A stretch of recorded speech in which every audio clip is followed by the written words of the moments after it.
great. I'm only 17.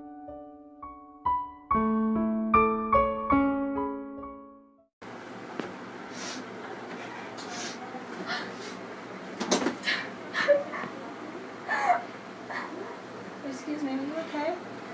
Are you okay? I don't know what to do. What's wrong? It's like I'm pregnant, and I don't know if I should go through with this abortion. You have a choice of whether you want to get an abortion. I'm here to get an abortion.